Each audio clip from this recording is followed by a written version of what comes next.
overcoming adversity. Overcoming adversity. Remember the story that Jesus gives, the parable that he gives about the wise man and building his house upon the rock?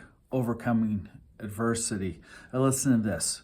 So everyone then who hears these words of mine, this is Jesus speaking, hears these words of mine and does them, will be like a wise man who built his house on the rock. And when the rain fell and the floods came and the wind blew and beat on that house, but it did not fall because it had been founded on the rock. Overcoming adversity. The metaphor here for adversity is the rains, the floods, the winds. The adversities of life, how do we overcome them? Look at this. Everyone who hears these words of mine and does them will be like the wise man who built his house on the rock. So what's the house? The house is our life. We are in a process since we were an infant, since we're in our mother's womb, of building the house of our life. So what's the rock?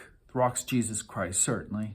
But the rock is also the teachings of Jesus Christ. So those who hear, what's hearing?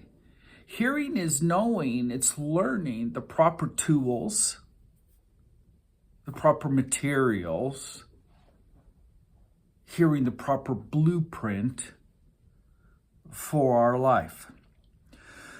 But it's just not hearing it. It's just not knowing what the tools are. It's just not knowing what the materials we need are. It's just not knowing the blueprint for our life.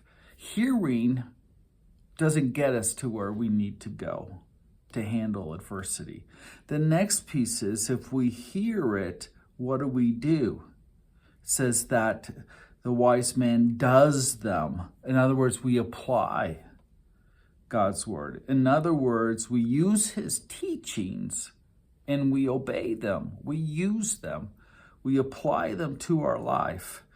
And as we listen to the teachings of Jesus Christ and we apply them to our life, we become strong, we become resilient, and we then have the ability to withstand the winds, the rain, the flooding, the adversities of life.